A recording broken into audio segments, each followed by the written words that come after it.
The battle had ended, but Garrett Klein's hands refused to stop shaking.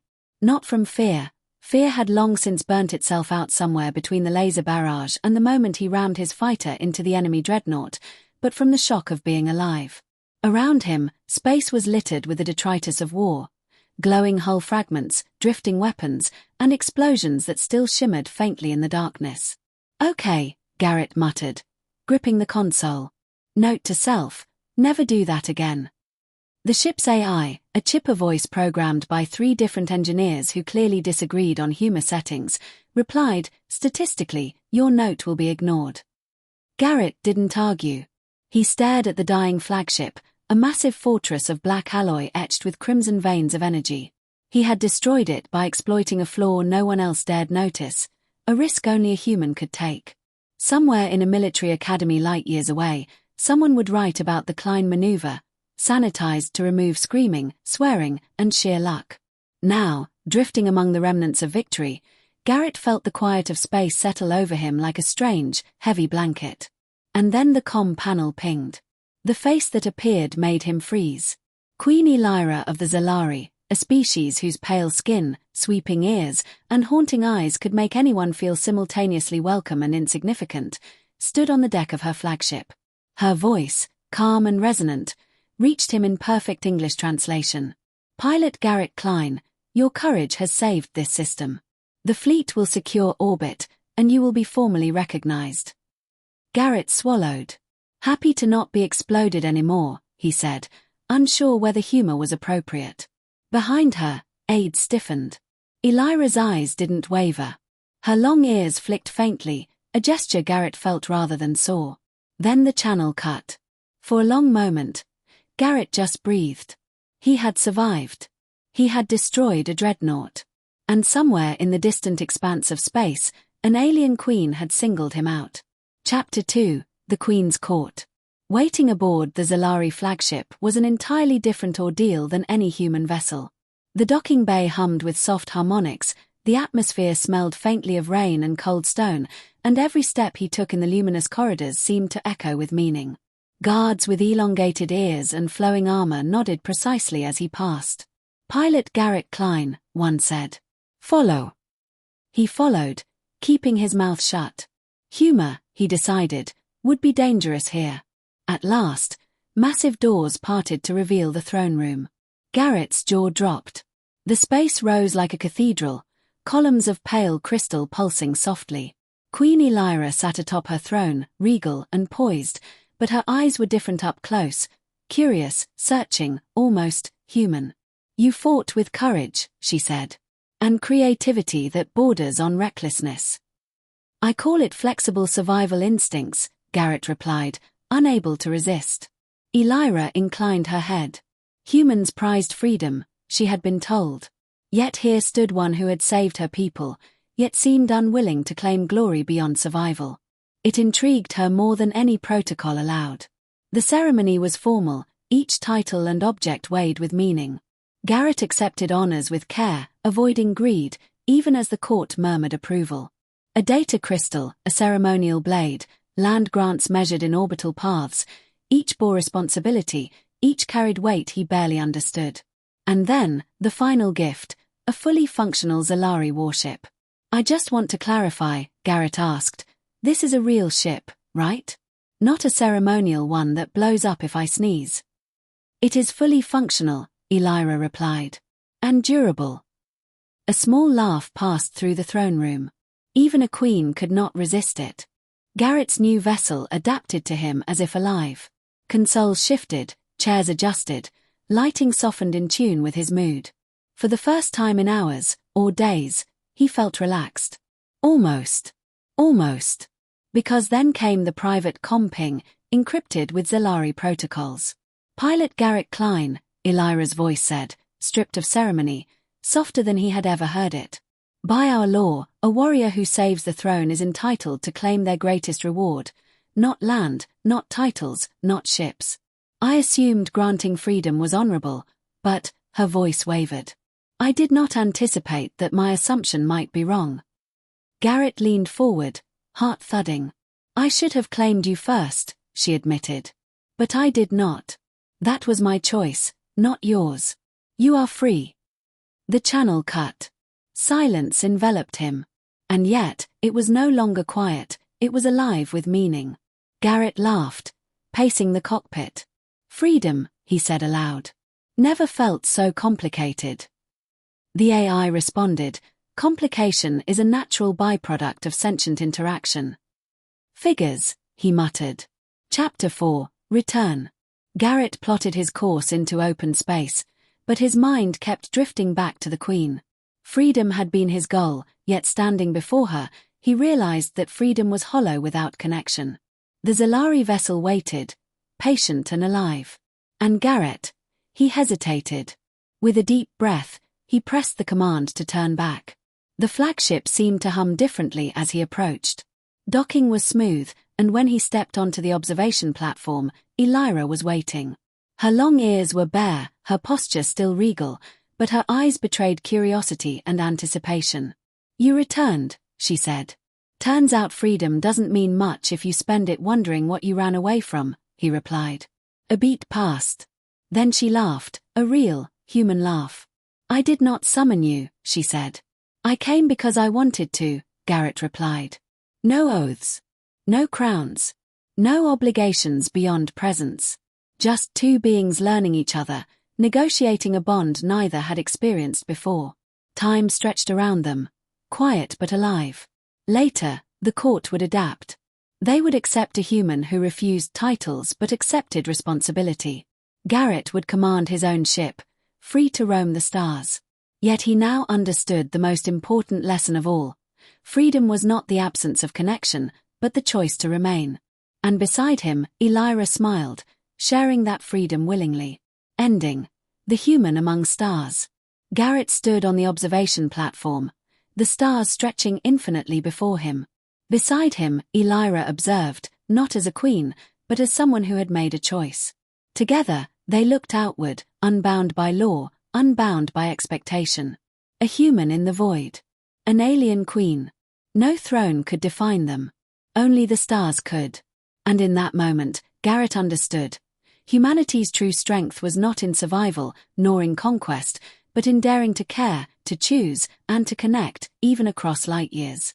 The universe waited. And so did they. Garrett Klein's ship glided through the pale light of a nearby star, its sleek hull catching the first rays of dawn in a distant system. Though the engines purred with confidence, Garrett felt a twinge of unease.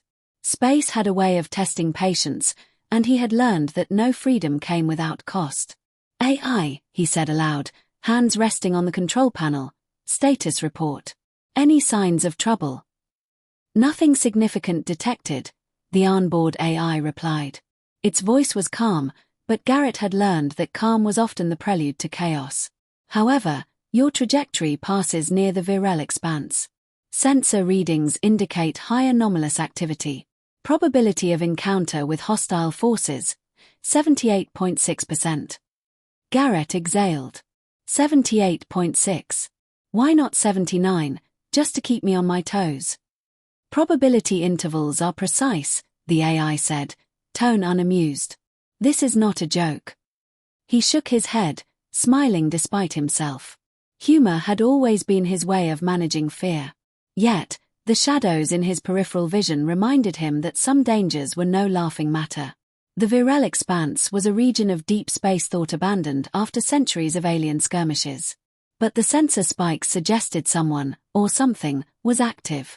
Arrival at the Virel expanse. As Garrett approached the expanse, the stars thinned, leaving darkness like an unlit hallway. The ship's adaptive lights softened, highlighting the jagged outlines of drifting asteroids, remnants of a forgotten conflict. He ran a sweep across the long-range sensors. AI, clarify, hostiles or environmental anomalies. Both, the AI said. Magnetic distortions are masking multiple signatures. Likely scavenger vessels of unknown origin, possibly armed. Garrett leaned back. Nothing like a welcoming committee to keep things interesting. Before he could adjust his course, a faint blip appeared on the tactical display. Then another. Within seconds, clusters of sleek, black ships surrounded him, moving with a predatory precision that betrayed experience and coordination. "Looks like they spotted me first," Garrett muttered. The AI confirmed multiple contacts, 20 vessels, each small but heavily armed, converging rapidly. He didn't panic. Humans were known for improvisation, and Garrett had a reputation for doing impossible things with improbable odds. He engaged the engines, weaving through the asteroid field, using gravity wells and debris as cover. The human advantage. The black ships fired first, plasma arcs cutting across space with lethal intent. Garrett's shields flared as he twisted the vessel, dodging by mere meters. The AI shouted updates, but Garrett trusted instinct over calculation. "Target the largest cluster," he said. "We're not just running, we're teaching them a lesson in survival." The Zalari ship responded, systems adjusting to his commands. Consoles shifted, guns reorienting as if reading his intent. Garrett fired into the dense field, exploiting blind spots he noticed in their formations. The human mind, he realized, was sometimes the ultimate weapon, unpredictable, relentless, and stubborn. One of the enemy ships closed in, banking aggressively. Garrett calculated a risky maneuver. He fired a decoy flare, then rolled sharply, using the enemy's own momentum against it. The ship slammed into an asteroid, breaking apart with a spark of orange fire. The other vessels hesitated. For them, Garrett was an anomaly, a lone human doing what no algorithm could anticipate. Unexpected allies. Amid the chaos, a new signal interrupted his comms. A voice, formal and alien, but not hostile. "Human pilot," it said, "we are the Aralis fleet. You are engaging forces that threaten the entire sector. Assistance will be provided if cooperation is accepted." Garrett hesitated.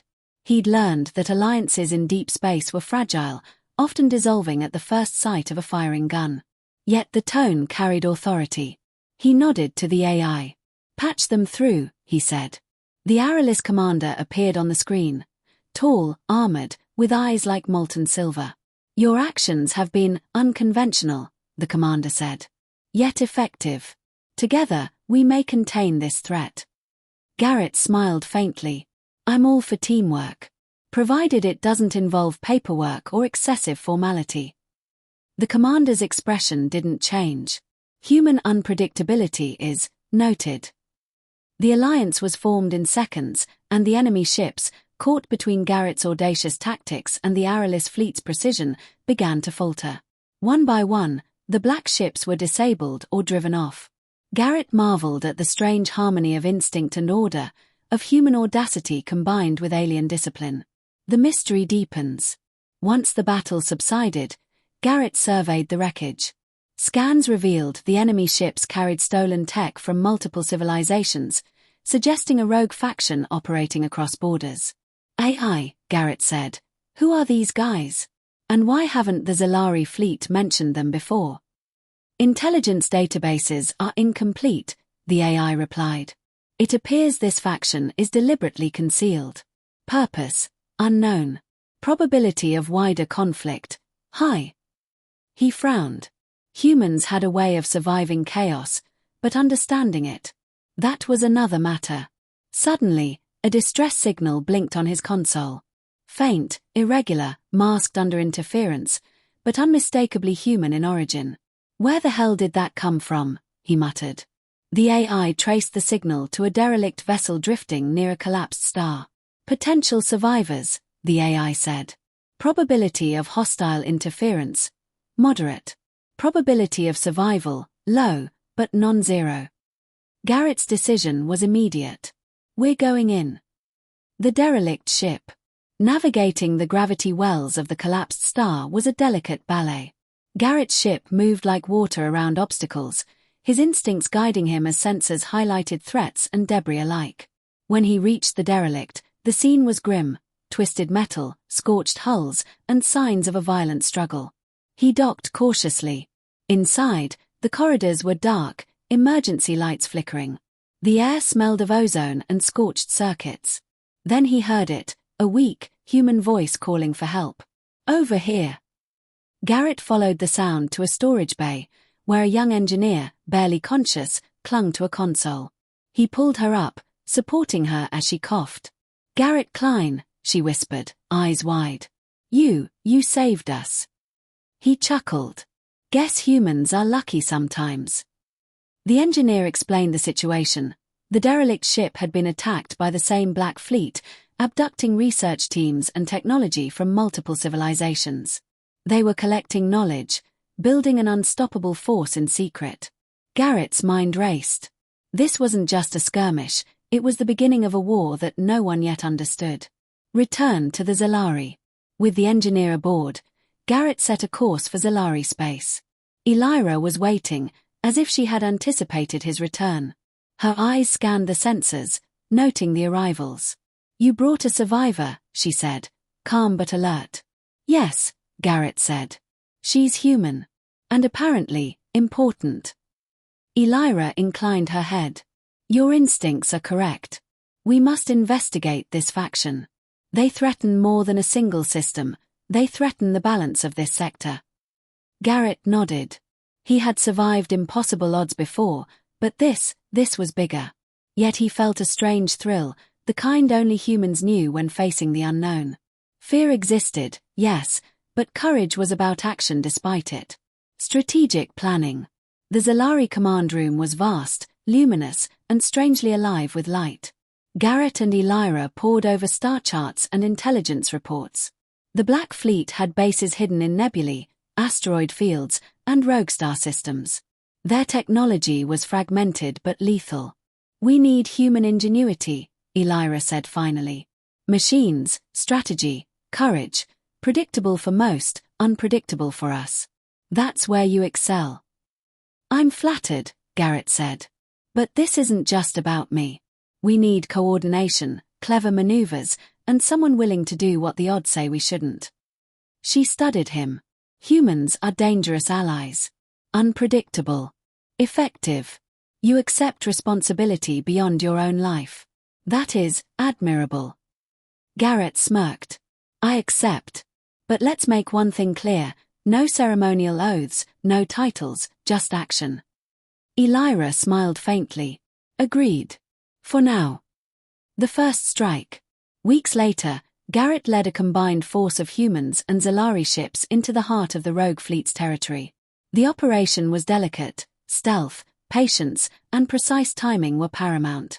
The Black Fleet had fortified positions, but Garrett relied on human ingenuity and his knowledge of Zalari technology to exploit blind spots. They struck at nightfall in local planetary time, emerging from a dense asteroid field to ambush the fleet's supply convoy. Explosions lit the void, plasma arcs dancing like lightning. Garrett coordinated attacks with the precision of a conductor, humans improvising, aliens executing. One by one, rogue ships fell. Yet a shadow remained.